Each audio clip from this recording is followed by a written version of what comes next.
कल जो पैराग्राफ हुआ अंत में उसको पढ़ के आगे बढ़ते हैं। इसमें कहा राजमा ने, मानव के क्षुद्र मानस का प्रक्षालन करने के हेतु ही संत मानव के मानस को सूक्ष्म सत्य की ओर आकर्षित करते हैं। जड़ से चेतन की ओर उन्मुख हुआ मानस जब चेतन की प्रच्छन्न विचारधारा के द्वारा प्रक्षालित होता है, तभी विकारों के विस्मय प्रभाव से मुक्ति संभव है। और यही भाव लिया गया था कि साधारण मानव का जो मानस है यानी उसका अंतःकरण है, उसकी जो मानसिक स्थिति है वो बिल्कुल क्षुद्रता में रहती है, यानी क्षुद्र विचारों में भावों में ही जीता रहता है मानव। तो जब तक उसकी सफाई न हो, जब तक उसके अंतःकरण में निर्मलता न आए, तब तक वो सत्य को समझ ही नहीं पाता है। तो किस प्रकार से वो हो, किस प्रकार से मनुष्य का जो अंतःकरण है उसकी जो गंदगी है वो साफ हो, तो क्या करते हैं संत महापुरुष? जो भी थोड़ा बहुत सत्य की अनुभूति उनको आती है स्थूल जीवन में, कि जिस तरह लोग कहते हैं हम तो सच बोलते हैं, हम तो किसी का बुरा नहीं चाहते, हम तो अपना जीवन बड़ी सादगी से व्यतीत करते हैं, हो सकता है, किंतु वो पर्याप्त नहीं है। ध्यान आकर्षित करते हैं इधर सूक्ष्म सत्य की ओर। इसको दूसरे ढंग से हम समझ सकते हैं कि कृपा तो हमें अनुभव होती है गुरुदेव की, स्थूल रूप में खूब अच्छे से समझ में आती है सबको कि किस तरह स्थूल की समस्याएं, स्थूल की बातें घर परिवार से संबंधित, स्वयं से संबंधित सब समझ में आती है। किंतु जब वास्तव में अंतःकरण की सफाई करनी हो, जो उसकी क्षुद्र मानसिकता है, जो अपने आप को दीनहीन समझ के बैठा है, उसका ध्यान आकर्षित करते हैं सद्गुरु सूक्ष्म कृपा की ओर। और जब सूक्ष्म कृपा का अनुभव करने लगता है, तभी उसको समझ में आता है कि किस प्रकार से जो गंदगी थी वो साफ हो रही है, किस तरह मैं परेशान हो रहा था, शोक में, दुख में, संताप में। यही तो है, सूक्ष्म कृपा से सब हर लेते, शोक दुख संताप, पूर्ण सतगुरु आप। तो वो कृपा सूक्ष्म होती है और उसको समझ नहीं पाता है प्राणी जब तक कि उसके प्रति आकर्षण न हो। और संत आकर्षण पैदा करते हैं, भीतर की ओर खींचते हैं कि बहुत हो गया, कृपा का रूप तुमने बहुत देखा ऊपर ऊपर, तुमने बहुत देखा सत्य का रूप ऊपर ऊपर। सिर्फ सत्संग करने से ही सत्य की अनुभूति नहीं हो जाती है। अपने भीतर जो छिपा हुआ सत्य है, जो सत्य स्वरूप परमात्मा है, उसकी ओर आकर्षित करते हैं। तो जो स्थूल में रमा हुआ था, जो जड़ वस्तुओं में ही सब कुछ समझ रहा था, उसी में खेल रहा था, तो उसको जड़ से चेतन की ओर उन्मुख होता है उसका मानस।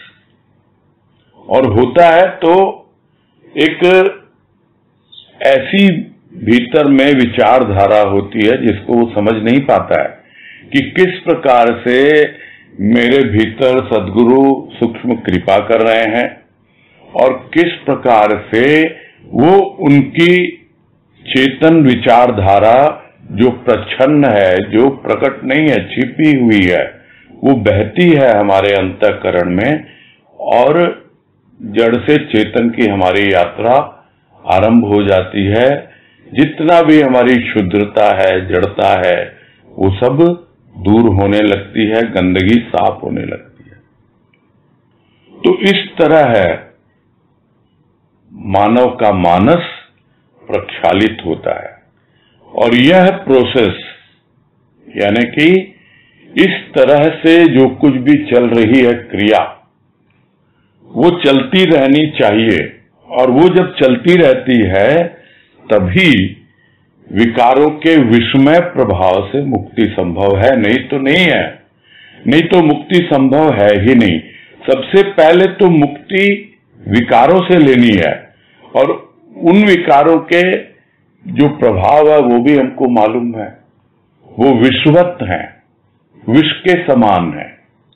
और विष के समान जो प्रभाव है विकारों के, उससे जब मुक्त होगा तब समझ में आएगा कि किस प्रकार सद्गुरु मुझे सूक्ष्म सत्य की ओर आकर्षित कर रहे हैं, अपनी सूक्ष्म कृपा के द्वारा जड़ से चेतन की ओर आगे बढ़ा रहे हैं, और किस प्रकार वो छिपी हुई चेतन की विचारधारा जो सद्गुरु के अंतःकरण में है, हमेशा बहती रहती है, वो अब मेरे अंतःकरण में भी बह रही है, और मैं विकारों के विषमय प्रभाव से मुक्त हो रहा हूं। तब यह सब बातें स्पष्ट होती हैं। और नहीं तो जिस तरीके से जीवन जीता चला आ रहा है तो मानव, किंतु वो सांसारिक प्रपंचों में ही फंसा रहता है और सांसारिक विकारों का ही ग्रास बनता रहता है, जो पिछले पैराग्राफ में इसके पहले बताया। तो यही अवस्था रहती है, नहीं तो विकारों से मुक्त होना बहुत कठिन हो जाता है। आगे है, विषयों के निमित्त आहूत किया हुआ जीवन निरर्थक ही क्षार बनता है। सत्य के पवित्र हवन कुंड में आहूत की हुई जीवन की समिधा प्राणी के जीवन में तथ्य का शोधन कर मानव जीवन को अभिषिक्त करती है। और ये सब छोटी छोटी बातें हैं, छोटे छोटे पैराग्राफ हैं, किंतु छोटी बातों में भी इतने गंभीर भाव छिपे हुए हैं जो हमको समझने आवश्यक हो जाते हैं कि यह क्या है जीवन। यह जीवन एक हवन के समान है, और इस हवन में हम किसकी आहुति डाल रहे हैं। तो गुरुदेव ने तो एक वाणी में समझाया हमको कि इसमें शब्दमय यज्ञ, ऐसे शब्दों की आहुति दो, यह एक यज्ञ के समान है। एग्जैक्टली वाणी तो अभी याद नहीं मुझे, उसका भावार्थ यही है कि कल्याणमय शब्दों की आहुति दो। तो यह जो जीवन है वो निरर्थक ही क्षार बनता चला जाता है, यानी राख में परिवर्तित होता चला जा रहा है। मरने के बाद तो भस्मीभूत होगा ही। इसको हवन क्यों कहा गया? हवन इसीलिए कहा गया क्योंकि रोज रोज श्वास आती है, जाती है, और हमारे भीतर स्थूल रूप में भी एक अग्नि हमेशा जलती रहती है, जिसे हम जठराग्नि कहते हैं, और वही हमारे जीवित होने की निशानी है। किंतु यदि आप उसमें आहुति डाल रहे हैं, समिधा डाल रहे हैं, किसकी? विषयों के निमित्त। विषयों के निमित्त यानी अपनी जो विषय आसक्ति है, जो हमारी आसक्ति विषयों में लगी हुई है, जितनी हमारी ज्ञानेंद्रियां हैं उनके अपने अपने विषय हैं।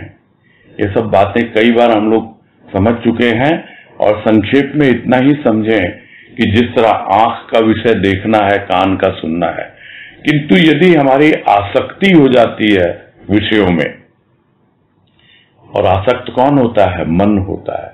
तो वो जो विषयासक्ति है मन में, और उसी के निमित्त हम पूरा जीवन झोंक देते हैं, आहूत कर देते हैं, जैसे हवन कुंड में डाल दिया गया, और सब कुछ ऐसे ही राख बनता हुआ चला जाता है। किंतु जब इस जीवन में सत्य का प्रादुर्भाव होता है, सूक्ष्म सत्य की जागृति होती है सद्गुरु की कृपा के द्वारा।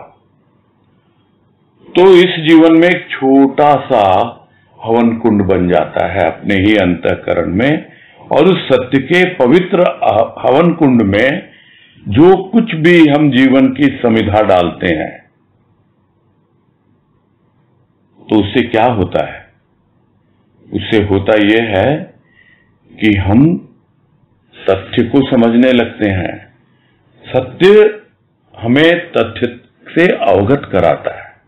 तथ्य यानी वास्तविकता, जो पहले भी बात आई कि तथ्य को जानेगा, यथार्थ को जानेगा और सत्य को जानेगा। तो वो सत्य के पवित्र हवन कुंड में जब हम अपने जीवन की समिधा डालते हैं, यानी अपने जीवन को उसको समर्पित करते हैं, तो वो धीरे धीरे हम सत्य का शोधन होता है। जिस तरह सोने को शोधने के लिए उसको आग पे चढ़ाया जाता है और उसमें कुछ इस तरह से मिलाया जाता है तत्व, ताकि उसकी गंदगी बाहर हो जाए, वैसे ही तथ्य का शोधन इस प्रकार होता है कि उस जीवन की हवन सत्य की जो पवित्र हवन कुंड है, यानी वो जो हवन रूपी अग्नि है, उसमें जब जीवन लग जाता है तो सोने की समान चमकता हुआ बाहर प्रकट होने लगता है, और फिर वो मानव जीवन को अभिषिक्त करती है।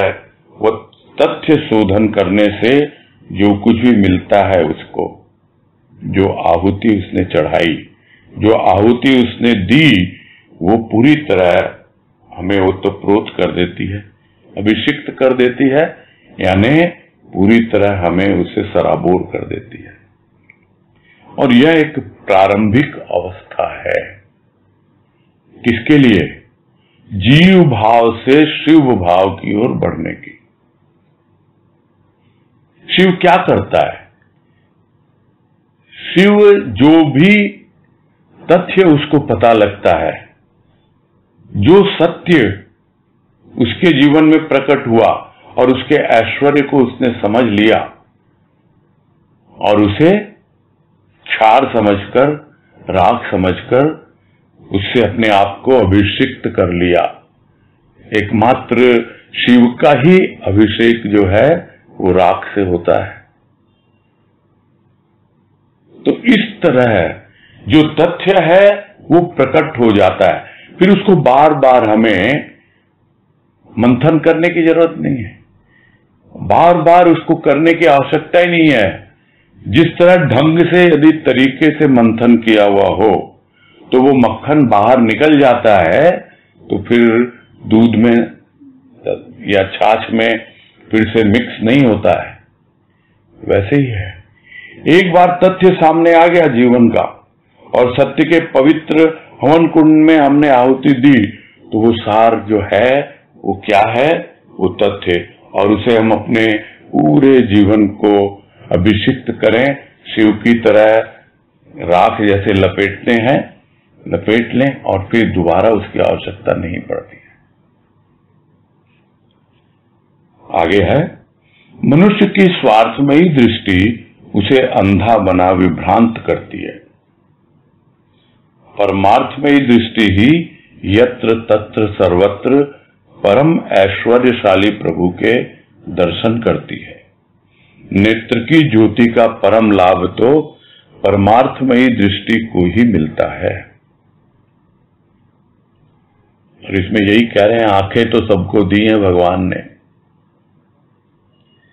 किंतु उन आंखों से वो देखता क्या है और उसके भीतर कौन सी भावना है, जिस भावना से प्रेरित होकर वो उन आंखों को काम में लेता है। मिली तो सही सद्गुरु की कृपा से, एक ऐसी दृष्टि मिली है, अंतर्दृष्टि खुली है, किंतु यदि जो उसका अभ्यास है अपने स्वार्थ में ही रमे रहना, अपने ही बारे में सोचना, अपने अहम का पोषण करना, अपने शरीर या उससे संबंधित उसी दायरे में अपने आप को सीमित रखना, तो वो स्वार्थमयी दृष्टि जो कुछ भी मिलता है उसको, वो उससे बाहर निकल नहीं पाती है और अंधे के समान, जैसे कोल्हू का बैल है वो घूमता रहता है बस उस कोल्हू के चारों तरफ।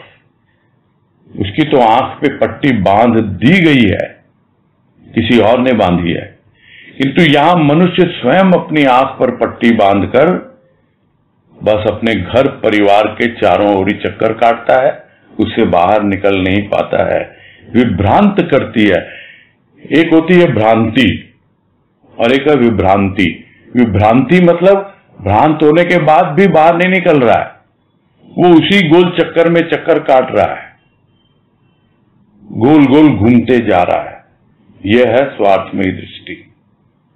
और दूसरी ओर परमार्थमयी दृष्टि है। तो जो परमार्थमयी दृष्टि आने लगती है वो धीरे धीरे विकसित होती है, उसका डेवलपमेंट होता है, तो सब जगह, यहां वहां जहां तहां, मत पूछो कहां कहां, सब जगह है, सब जगह है वो उस प्रभु के दर्शन करता है, उस ईश्वर के जिसका ऐश्वर्य पूरी सृष्टि में बिखरा हुआ है, और उसी के दर्शन करती है वो परमार्थमयी दृष्टि। तो असली लाभ तो वही परमार्थमयी दृष्टि को ही मिलता है ना। मानव का जन्म मिल गया, आंखें भी मिल गई, और भीतर की आंखें जो थोड़ी बहुत हैं, यदि वो स्वार्थ से भरी हुई हों तो अंधे के समान गोल गोल घूमती रहती है, भ्रमित रहती है, जबकि परमार्थमयी दृष्टि जो है वही वास्तव में जो उसे आंखें मिली हैं उसका पूरा लाभ उठा पाती है। यानी जो भी दृष्टि हमें मिली है, और हमें जिस तथ्य का शोधन करना है, जिस तथ्य को पाना है, उसमें पूरी पवित्रता होनी चाहिए और एकदम परमार्थ की ही भावना हो। किसी और को, किसी और जगह उस भाव की दृष्टि को, उस भाव की जो भी अनुभूति है उसको, वो इधर उधर कहीं उसको गलत दिशा में नहीं लगाना है, यही समझा रहे हैं। नहीं तो यदि स्वार्थ में परिवर्तित हो जाएगी तो हम अंधे के समान ही चक्कर काटते रहेंगे और यही कहते रहेंगे कि भाई क्या करें, हमारी तो कोई प्रोग्रेस ही नहीं हो रही है, हम तो आगे ही नहीं बढ़ पा रहे हैं। सोच तो रहे हैं, हम तो बहुत सत्संग करते हैं, इतने सालों से कर रहे हैं, कितना कुछ हमको बढ़ जाना चाहिए था, किंतु हम एक दिशा विशेष में नहीं बढ़ रहे हैं। हम विभ्रांत हैं, चक्कर काट रहे हैं, अपने ही घेरे में, अपने ही कंफर्ट जोन में हम फंसे हुए हैं और उसी में समझते हैं कि हाँ भाई हमको तो मिल गई दृष्टि और हम अपना जीवन सफल बना रहे हैं। ये सब बातें छोटी छोटी बातें हैं जो निहित हैं इनका भाव ये छोटे छोटे पैराग्राफ में।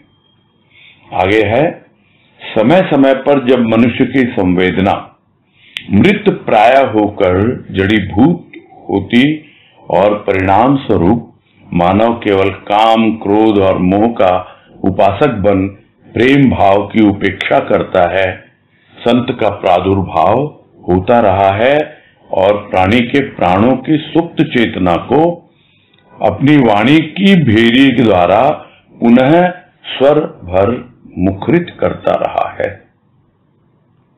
संतों की विशेषता है कि वह अपनी मानसिक शक्ति से पाषाण में भी प्राण फूंकते हैं।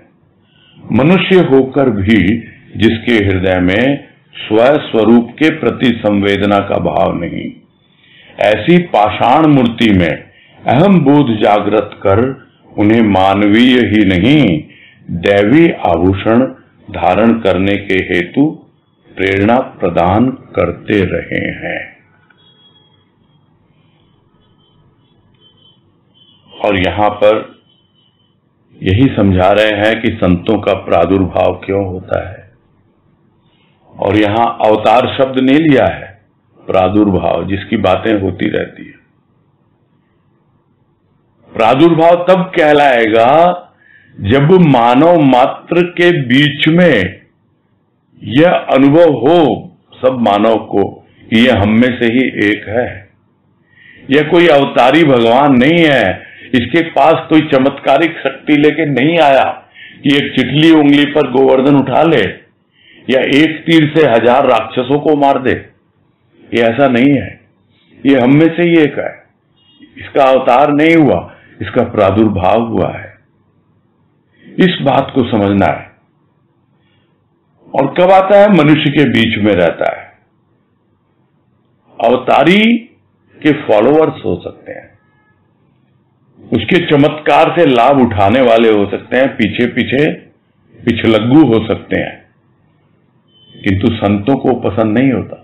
संत को तो चाहिए कि मैं तुम्हें जैसा बनाना चाहता हूं तुम बनो, और मुझसे प्रेरणा लेकर के तो तुम वही बन सकते हो जो तुम हो। एक वाणी में भी कहा है गुरुदेव ने कि मुझे तारीफ नहीं तरफदार चाहिए। तरफदार मतलब जो मैं कह रहा हूं उसको फॉलो करे। तो समय समय पर होता है, यहां तो जनरल वे में लिख रहे हैं राजमा कि जब मनुष्य की संवेदना पूरी तरह से एकदम मरे समान हो जाती है। मरे समान है जो पहले भी आया शव और शिव, यानी शव के समान जीवन व्यतीत कर रहा है और पूरी तरह जड़वत है, एकदम उसकी चेतना पूरी तरह जड़वत हो गई है और संवेदना बिल्कुल नहीं के बराबर है। तो ऐसे में क्या होता है? मानव किसमें उलझ जाता है? विकारों में उलझता ही नहीं है, उन्हीं की उपासना करने लगता है। काम, क्रोध, मोह इनका उपासक बन जाता है। और स्वाभाविक है, हृदय तो वही है ना, अंतःकरण तो वही है। उसमें या तो प्रेम और भाव प्रवेश कर सकता है और या फिर यही कामना, वासना, क्रोध, अहंकार, यही सब प्रवेश कर सकते हैं। यदि उपासक होगा काम, क्रोध और मोह का, तो स्वाभाविक है प्रेम और भाव की उपेक्षा होगी ही। और जो प्रेम भाव का उपासक है, स्वाभाविक है अपने आप ही काम, क्रोध, मोह की उपेक्षा होगी।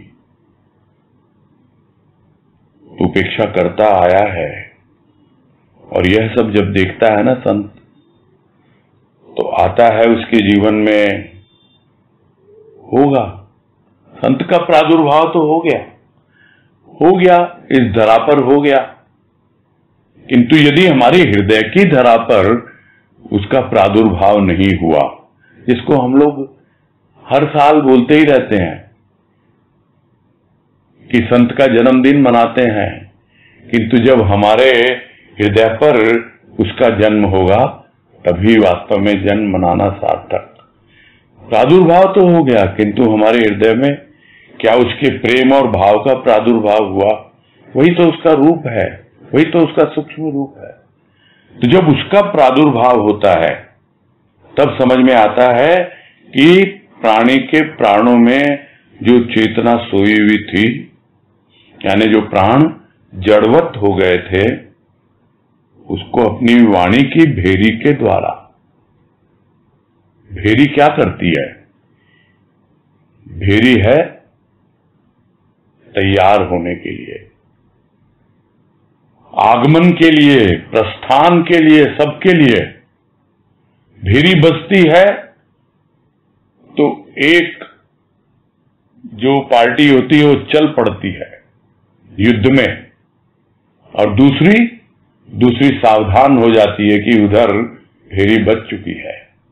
तो जब भेरी बजती है वाणी की, उसने तो बजा दी, हमको भी अब सावधान होना है, जागरूक होना है कि वाणी की भेरी बज रही है।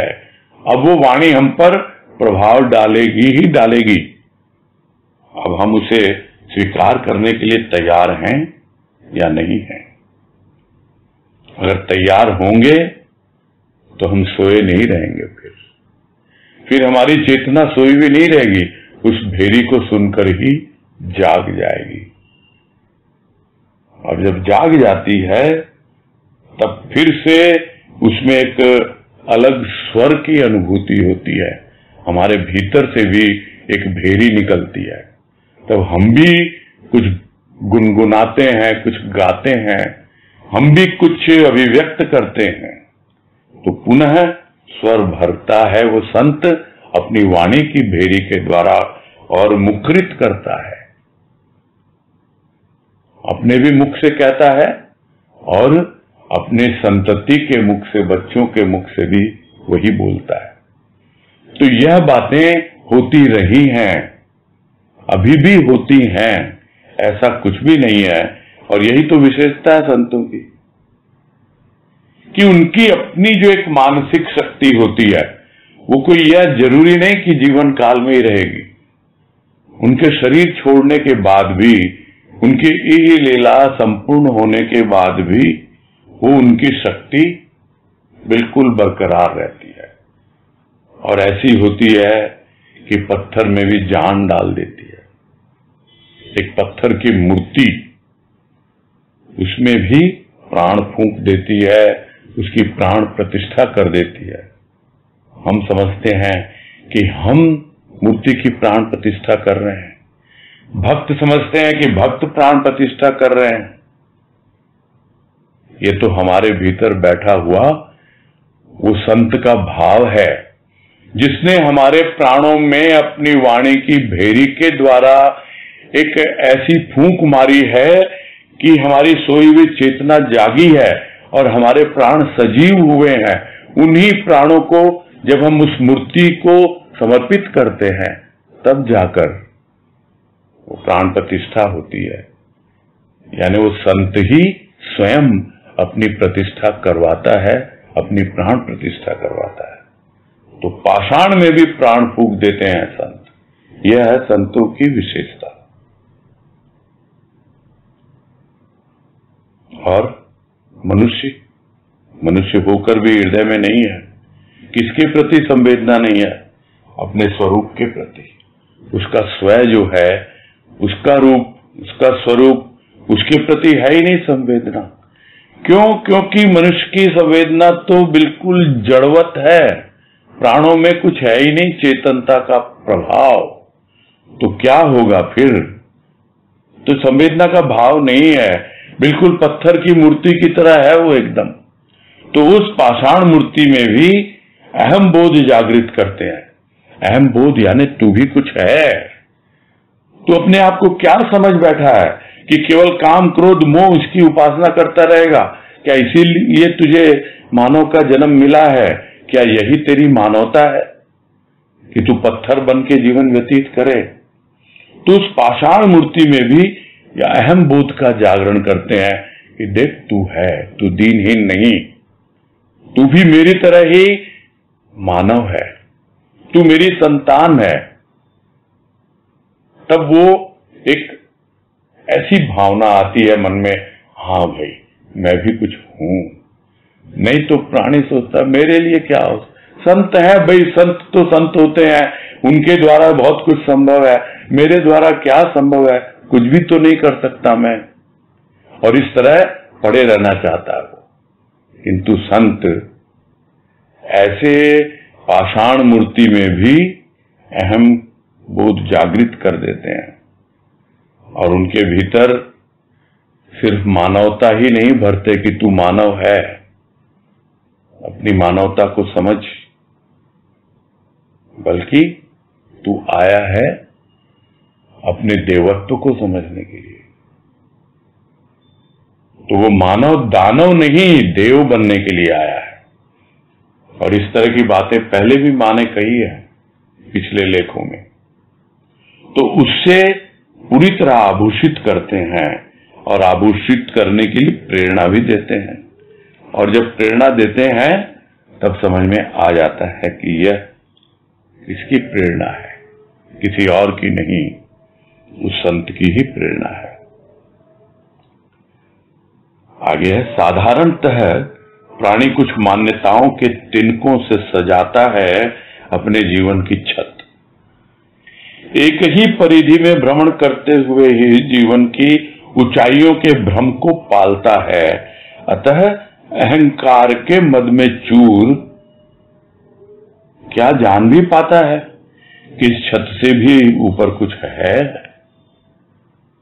संत जन अहंकारी प्राणी की छत पर रखते हैं अपने चरण और तब आकाश की ऊंचाइयों में विचरण करते हैं। विचरण एक है साधारण प्राणी। तो साधारण प्राणी क्या करता है? साधारण प्राणी तो साधारण ही है, और साधारणतः वो क्या करेगा? जो उसकी मान्यताएं हैं, जो उसके घर परिवार में जो कुछ भी होता है, किसी की देवी की देवता की एक उसी की पूजा आराधना करके और उसी को सजाता रहता है। वो ऐसे ही है जैसे कोई चिड़िया अपने घोंसले को सजाती है तिनकों से, वैसे ही है वो मान्यताओं के छोटे छोटे तिनके हैं। और वो बिल्कुल जब तरह तरह की जमाने की हवा चलती है, जब विषय विकारों की, दुख की, संकट की, परेशानियों की हवा चलती है, तो वो पता नहीं कहां उड़ जाते हैं वो तिनके। सजाता है और अपने जीवन को समझता है, हाँ बहुत अच्छी तरह से मैं जीवन जी रहा हूं। यहां पे एक घर का रूप लिया है राजमा ने कि अपने घर को और उसकी छत को वो सजा रहा है उन मान्यताओं के तिनकों से। और कहां है उसका दायरा? कुछ नहीं, वो एक ही परिधि है, वही छोटा सा घर है मेरा, बस उसी में घूमता रहता है और सोचता है मैं तो बहुत धार्मिक हूं, मैं तो इस देवता को मानता हूं, मैं इस देवी को मानता हूं, मैं तो हर महीने यहां जाता हूं, मैं तो हर साल परिक्रमा करता हूं। पता नहीं किस किस तरह की, क्या ये भ्रम है कि मैं बड़ा ऊंचाई से जीवन जी रहा हूं। ऊंचाइयों का भ्रम पालता रहता है कि मालूम नहीं मैं कितना ऊंचा जीवन जी रहा हूं। ये साधारण प्राणी एक कुछ नहीं करते, मैं तो ये करता हूं, मैं इतने व्रत उपवास करता हूं, मैं एक भी छोड़ता नहीं हूं। अब नाम लेने से अच्छा नहीं लगता है, इसलिए समझना है, बस भाव को समझना है कि कितने तरह की मान्यताएं हैं और उन मान्यताओं का रूप यहां क्या बताया? सिर्फ तिनकों के समान। और क्या मिलता उससे? अहंकार। अहंकार में चूर है, बस उसी का नशा है। अहंकार के मद में चूर, यहां मद से तात्पर्य है नशा। उसी में चूर है वो, तो उस नशे में ही कि मैं बहुत धार्मिक, बहुत कुछ कर रहा हूं, मैं तो क्या जीवन जी रहा हूं। और इस तरह से वो जान पाता है क्या कि छत के ऊपर भी कुछ है? नहीं जान पाता है। यह तो जब कृपा होती है संत की, तो क्या करता है वो, जिसको हम कहते हैं छप्पर फाड़ के देता है। कैसे देता है वो बता रहे हैं कि उस छत पर अपने चरण रख देता है और वो घास फूस की तिनकों की बनी हुई वो मान्यताओं की जो छप्पर है, जो छत है, वो टूट जाती है और वो अहंकार पूरी तरह से गिर जाता है।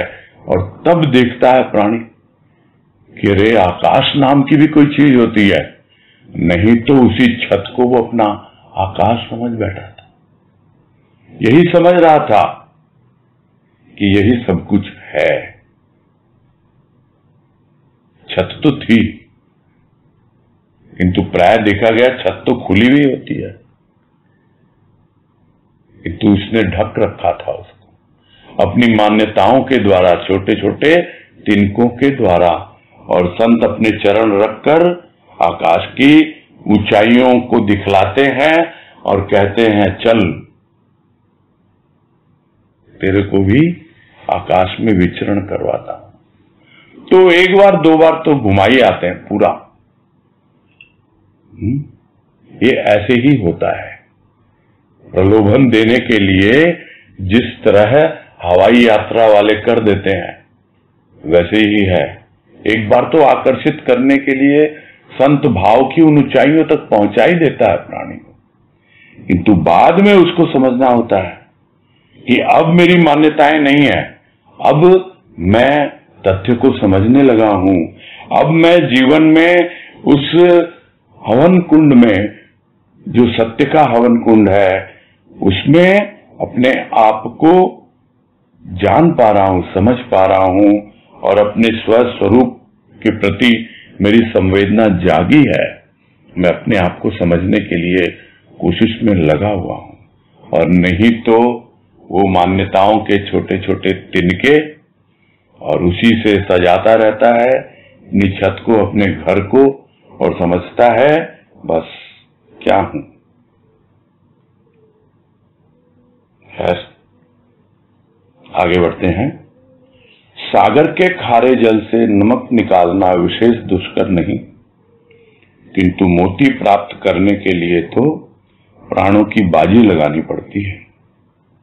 भवसागर के खारे जल से ही प्यास बुझाता प्राणी क्या जान भी पाता है कि इसी जल की गहराई में कहीं मोती भी हैं। स्वर्ण सुयोग प्राप्त हुआ है मानव जीवन का। स्वर्णकार के हाथों स्वर्ण देकर आभूषण गढ़वाता है प्राणी, धारण करता है, अपने रूप में वृद्धि करता है। जीवन का स्वर्ण यदि सद्गुरु रूपी स्वर्णकार के द्वारा गढ़वा सके तो सद्गुणों से विभूषित हो श्रृंगार कर सके जीवन का। और अब यहां पर यही समझा रहे हैं कि सोने जैसा जीवन है, मोती जैसा जीवन है, और उस सोने में मोती गढ़ दिया जाए तो और कितनी सुंदरता आ जाती है, किंतु मोती तो ढूंढना पड़ेगा ना उस खारे जल में।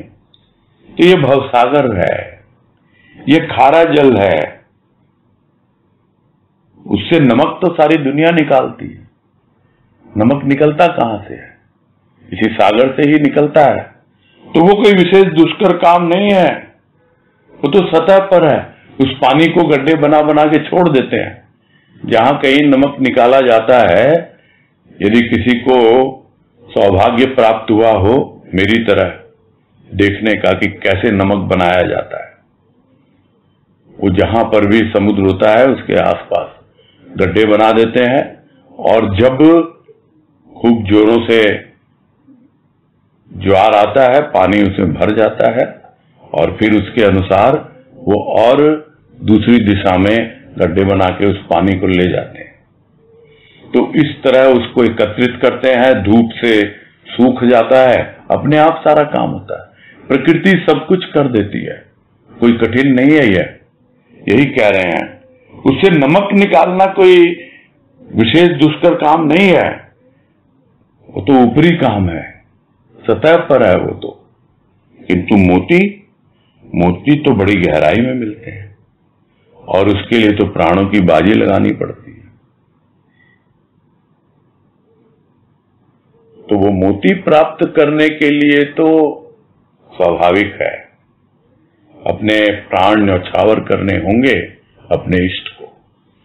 तभी वो एक ऐसा मोती जिसका कुछ भी नाम दे दें हम, जिसे हम स्वयं का नाम दे दें, जिसे आत्मबोध का नाम दे दें, कुछ भी कह दें, उसको प्राप्त करने के लिए तो हमें अपने प्राणों को ही उत्सर्ग करना होगा,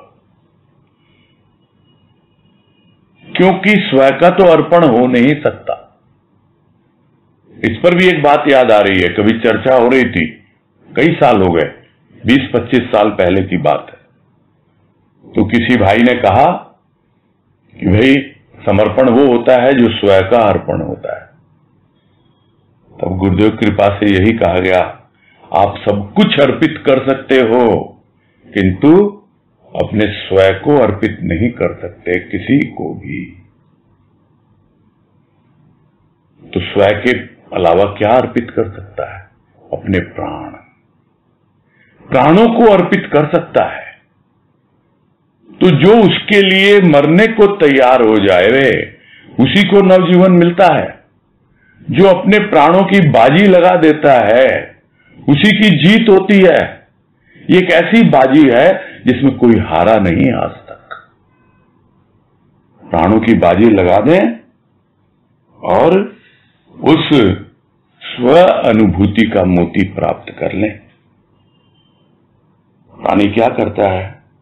ये जो भावरूपी सागर है, संसार का सागर, उसका खारा जल है, करे क्या करे, आता ही नहीं है।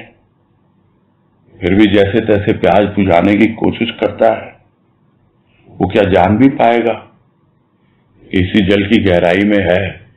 अरे ये तो कोई संत है जो बतलाता है, ये तो कोई गोताखोर होता है जो बतलाता है। और या तो वो बतलाता है जिसने मोती प्राप्त कर लिया हो और अपने जीवन रूपी आभूषण में वो गढ़ा हुआ हो और वो लोगों को दिखलाई देता, और वही संत है। देख के प्रेरणा मिलती है, समझ में आता है, और नहीं तो कभी जान नहीं पाता। वो बस खारे जल से जैसे तैसे प्यास बुझाता है इस संसार में जीवित रहने के लिए, किंतु इसकी गहराई में क्या कुछ है ऐसा मोती? इसी तरह अपने अंतःकरण की गहराई में क्या छिपा हुआ है वो स्वरूपी मोती? कोई कोई ही जान पाता है उसको, कोई कोई पहुंच पाता है वहां तक। तो यह तो एक स्वर्ण सुयोग प्राप्त हुआ है मानव जीवन का, स्वर्ण सुयोग प्राप्त हुआ है, सुनहरा मौका है ये। तो सुनहरा मौका है तो क्या करें? यह जो जीवन है, मानव जीवन, यह सोने के समान है। इसको दे दें उस सुनार के हाथों, स्वर्णकार के हाथों। तो हमको तो पता है आभूषण यदि गढ़ना है तो देना पड़ेगा। सुनार को देते हैं, स्वर्णकार को, और उसका आभूषण गढ़ता है वो। वैसे जीवन को सौंप दें अपने इष्ट को, सद्गुरु को, और उसके बाद उस पे ही छोड़ दें। क्या उसके बाद सोना कुछ बोलेगा? मुझे पीटो मत, मुझे पिघलाओ मत, मेरे खोट को दूर मत करो। कुछ नहीं चलती उसके बाद उसकी। इसीलिए घबराता है प्राणी अपने आप को समर्पित करने के लिए कि पता नहीं मेरा क्या हो जाएगा। तो स्वर्णकार के हाथों स्वर्ण देकर आभूषण तो गढ़वाता है प्राणी, और धारण भी करता है, अपने रूप में वृद्धि भी करता है, किंतु क्या अपने जीवन का स्वर्ण सद्गुरु रूपी स्वर्णकार के द्वारा गढ़वा पाता है? और यदि गढ़वा सके तो स्वाभाविक है सद्गुणों से विभूषित हो जाएगा। तरह तरह के सद्गुण अपने आप ही उसके जीवन में आ जाएंगे और वो अपने जीवन का श्रृंगार कर पाएगा, देख पाएगा, प्रसन्न होगा। लोग देखें या ना देखें, क्योंकि यह कोई बाहर का आभूषण तो है नहीं, यह तो भीतर का आभूषण है जो हमें विभूषित कर रहा है, हमारे अंतस का श्रृंगार कर रहा है। आगे है, संत की साधना केवल अपने लिए नहीं, अपनी मानव संतति के निमित्त भी। माता की उदर पूर्ति अपनी संतति के लिए दुग्ध का आहार देती है। वैज्ञानिक का सफल प्रयोग जनगण के जीवन को सुख सुविधा प्रदान करता है। संत की साधना सत्य के अन्वेषक, सत्यपथ के साधक के मार्ग को सरल और निष्कंटक बनाती है। और इसमें इस बात को समझाने का प्रयास किया गया है कि एक साधारण प्राणी है जो यदि साधना करता भी है तो वो अपने लिए करता है कि यदि मैं साध्य तक पहुंच भी जाऊं तो मेरा जीवन सफल हो जाए, मैं अपने अंतःकरण को उसके प्रेम और भाव से आभूषित कर पाऊं, अपने जीवन को सजा पाऊं। यही उसकी साधना का उद्देश्य होता है और वो उसी साध्य को पाना चाहता है और उसी के आधार पे साधना करता है। किंतु संत की साधना कुछ अलग होती है। वो अपने लिए साधना नहीं करता। वो जानता है कि यह पूरी मानव जाति, मानव मात्र ही उसकी संतति है, यानी उसकी संतान है। तो अपने लिए ही नहीं करता, उनके लिए भी करता है। तो यह साधारण रूप में तो समझ में आ जाती है सबको बातें कि एक पिता जो धनोपार्जन कर रहा है, जीविकोपार्जन कर रहा है, जो भी पैसे कमा रहा है, वो क्या सिर्फ अपने लिए कमा रहा है? नहीं, वो अपने बच्चों के लिए कमा रहा है, अपने लिए भी कमा रहा है, बच्चों के लिए भी कमा रहा है। वैसे ही संत सिर्फ अपने लिए नहीं करता, अपने बच्चों के लिए भी करता है। और इतना सुंदर उदाहरण बाद में दिया है कि माता की उदर पूर्ति अपनी संतति के लिए दुग्ध का आहार देती है। कि माता क्या कर रही है? अपना पेट भरती है, खाती है, पीती है, तरह तरह का अन्न और आहार लेती है, फल लेती है, सब्जी लेती है, सब जो भी खाना है उसको खाती है। किंतु बच्चे को क्या देती है? बच्चे को तो दूध देती है। यदि वो यह सब आहार ग्रहण नहीं करेगी, अपना पेट नहीं भरेगी, तो किस लिए भर रही है? वो इसलिए भर रही है ताकि वो अपने बच्चे को दूध पिला सके। और वही है संत की भावना कि मैं अपने बच्चे को प्रेम और भाव का दूध पिला सकूं, इसलिए साधना की है मैंने। और पियो बच्चों, तुम प्रेम और भाव का दुग्ध पियो। और प्राणी समझ पाता नहीं है कि उस माता ने सिर्फ अपना पेट भरने के लिए साधना नहीं किया है, सिर्फ अपने लिए ही जीवन नहीं जिया उसने अपने जीवन को तो सफल किया ही किया, उसने मानव मात्र के जीवन को सफल किया है। उस मानव के जीवन को जो उसे समझता है, अपने आप को समझता है कि मैं उसकी संतान। और फिर उदाहरण लिया है वैज्ञानिक का कि वैज्ञानिक भी क्या करते हैं? प्रयोग करते हैं और प्रयोग जब सफल हो जाता है उनका, तो फिर क्या अपने नाम के लिए करते हैं? वो चाहते हैं कि उनको जो एक चीज मिली है वो लोगों तक पहुंचे। और जन गण जितने भी लोग हैं दुनिया में उससे लाभ उठाते ही हैं। भाई किसी भी तरह का आविष्कार हुआ है वो क्या सिर्फ उस वैज्ञानिक तक सीमित रह गया? वैसे ही संत कुछ भी कर रहा है, क्या वो उस तक सीमित रह गया? ये भौतिक वैज्ञानिक हैं जो भौतिक जीवन में प्रकृति से लेते हैं और उसका दूसरा रूप प्रकट करते हैं। संत भी लेते हैं प्रकृति से, किंतु सर्वप्रथम वो अपनी सूक्ष्म प्रकृति का शोधन करते हैं और फिर सूक्ष्म से ही सूक्ष्म का आदान प्रदान करते हैं। और उसका लाभ प्राणी मात्र उठा सकता है। हाँ, संत की संतान, उसकी संतति तो अवश्य ही उठा सकती है। और वो भी यदि ना उठाए तो फिर जो पहले भी कहा, इतना दुर्भाग्य किसका होगा? राजमा ने कहा इस तरह, सब कुछ पाकर भी यदि ना पाया तो ऐसा क्या जीवन। वैज्ञानिक जो कुछ भी कर रहा है उससे तो हम लाभ उठा रहे हैं, किंतु संत ने जो कुछ भी किया, इतना कुछ रख के गए हैं हमारे लिए, हम उससे लाभ नहीं उठा पा रहे हैं। समझना है कि संत की साधना जो होती है वो बहुत लाभ देती है, किंतु किसके लिए लाभप्रद है? जो सत्य की खोज करता है। तो संत की साधना सत्य के अन्वेषक के लिए और सत्य पथ के साधक के लिए, इन दोनों के लिए विशेष उपकारी है, उपयोगी है, जो कि उसके मार्ग को बिल्कुल सरल और सहज बना देती है, निष्कंटक करती है, यानी जितने भी कांटे उस मार्ग में हैं उन सबको दूर करती है वो साधना, बशर्ते हम उससे लाभ उठाएं और किस ओर वो हमें ले जा रहे हैं उस पर हम ध्यान दें।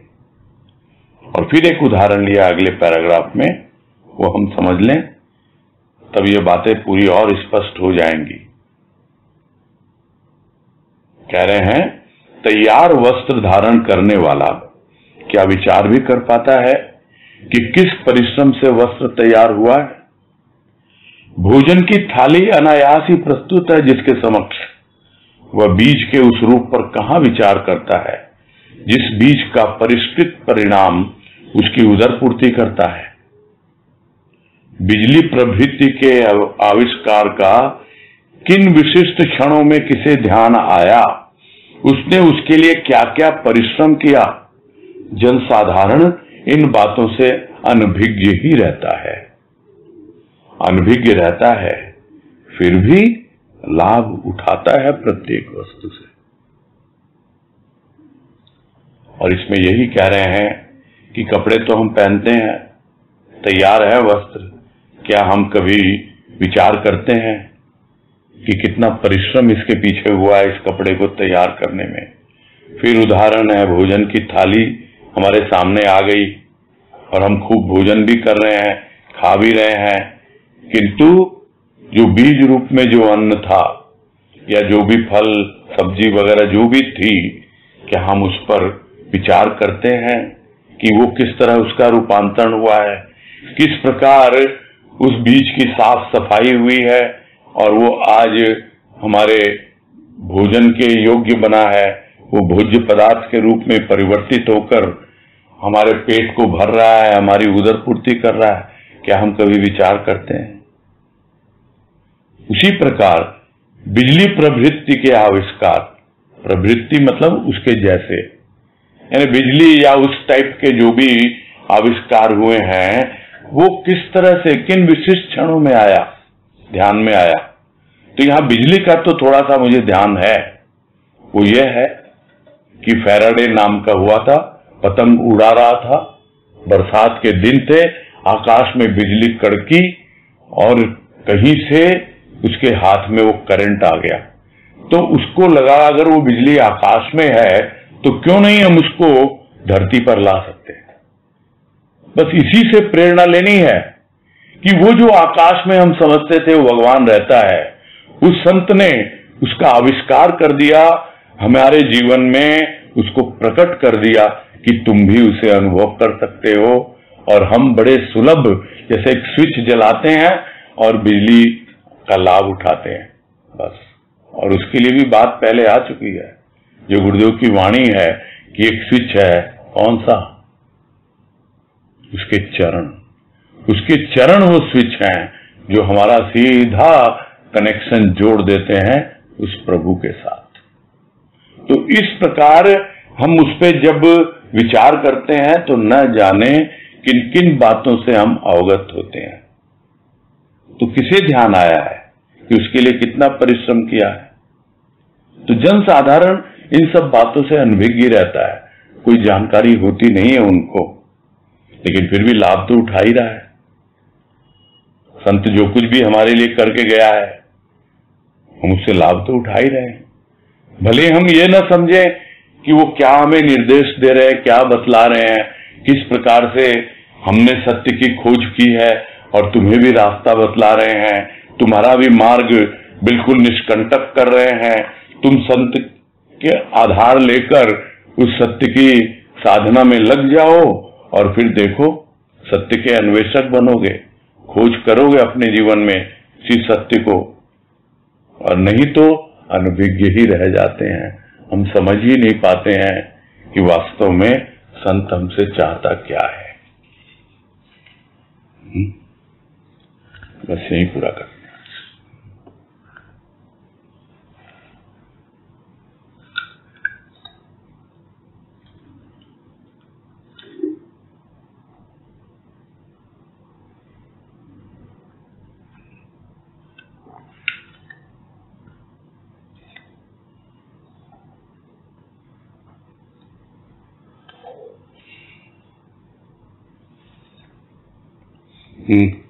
तनुश्री,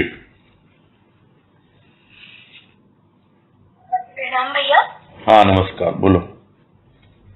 ये एक्चुअली एक बार मैंने कहा था शरणागति हम उसकी ले लेते हैं, पर हमको जैसे बस में यात्रा करते हैं उसकी टिकट अपने पास रखना होता है जब तक यात्रा पूरी नहीं होती। तो क्या एक बार हम समर्पण कर देते हैं, एक बार हमने कर दिया, उसके बाद भी हमको उसकी शरणागति का हमेशा ध्यान रखना होता है, या हम मतलब या हमेशा फिर याद रखने की जरूरत नहीं है? याद रखना नहीं है, ये तो एक आपको मिल गया, जीवन यात्रा पूरी करने के लिए टिकट मिल गया। बस वो टिकट को संभाल के रखना है, यानी शरण से बाहर नहीं निकलना है। यानी अब तो मैं शरण में आ गया, मैं तो बैठ गया ट्रेन में, अब मुझे टिकट की क्या। जब तक आप अपने डेस्टिनेशन तक नहीं पहुंचते हैं जहां आपको जाना है, यानी जब तक आपकी यात्रा पूरी नहीं होती है तब तक तो टिकट को संभाल के रखना पड़ता है ना। कभी भी चेकिंग हो सकती है, वैसे ही है, आपको संभाल के रखना है। शरणागति एक ऐसी टिकट है, यानी बनाए रखना है शरणागति को। समर्पण अलग चीज है, शरणागति अलग चीज है।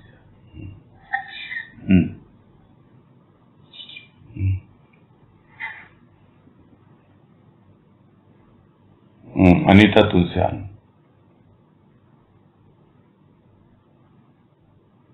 प्रणाम भैया। हाँ नमस्कार, बोलिए। भैया प्राणों की बाजी लगाने की बात जो आई थी, हाँ, कोई और समझना चाह रहे थे कि सूक्ष्म में मतलब आध्यात्मिक जीवन में प्राणों की बाजी लगाने कैसे समझे। तो हम समझते हैं अगर हमारे विजन में, फिर उसके आगे प्राणों की बाजी समर्पण का भाव तो समझ में आता है, लेकिन प्राणों की बाजी लगाना यानी क्या हो? बाजी लगाना क्या होता है पहले तो ये समझो, क्या होता है बाजी लगाना। मतलब यानी आपके पास जो कुछ भी है, भाई आपने कुछ, ये लोग खेलते हैं ना, जो क्या बोलते हैं बाजी किसमें होती है, ये तो दांव पे लगाना, जुआ खेलते हैं जो लोग। हाँ, तो उसी तरह है, तो जुआ खेलते हैं, कुछ पैसे लगाए, कुछ लगाए, कुछ से काम नहीं चलेगा। थोड़ा सा मन दे दिया, थोड़ी सी बुद्धि दे दी, इससे काम नहीं चलेगा। पूरा का पूरा अंतिम क्या है, प्राण। क्योंकि आप और कुछ तो अर्पित कर नहीं सकते हैं, प्राण जरूर अर्पित कर सकते हैं, जो बात आई हुई थी विश्लेषण करते वक्त। तो आपको प्राणों की बाजी लगाने का मतलब यही होता है कि आप पूरी तरह से, फिर वही बात आती है ना कि तेरे लिए कर दूं जीवन दान, इसी में है तेरी शोभा, इसी में है शान। बस ये समझ में आना चाहिए कि मेरा जीवन तो तुम्हारे ही लिए है। अब मैंने जीवन दान कर दिया, तुम्हारे लिए किया है, तुम्हारे निमित्त किया है, अपने प्राणों की बाजी लगा दी मैंने, अब तुम्हारे हाथों है। और ये एक ऐसी बाजी है, बिल्कुल सही है ये, कि जो कभी भी हारता नहीं है प्राणी। जुए में हार जीत होती रहती है, लेकिन यहां प्राणों की बाजी यदि आपने सद्गुरु के प्रति, संत के प्रति लगाई है, तो आपकी कभी हार नहीं होगी।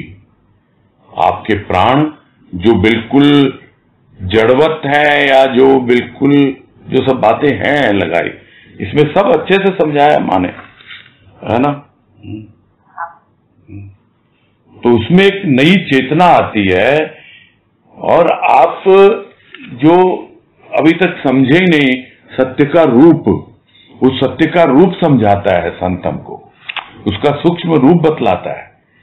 बतलाता क्या है? अनुभव देता है, भीतर में मालूम पड़ती है सब चीजें। ये है प्राणों की बाजी लगाना, यानी उससे कम में सौदा नहीं हो सकता है, बस इतनी सी बात है ना। ठीक है, ठीक है, फिर पूरा करते हैं। ठीक है सर। हरिओम दास। हरिओम, हरिओम। हाँ, हरिओम। हरिओम, सबको हरिओम। हरिओम, हरिओम, हरिओम, हरिओम, हरिओम।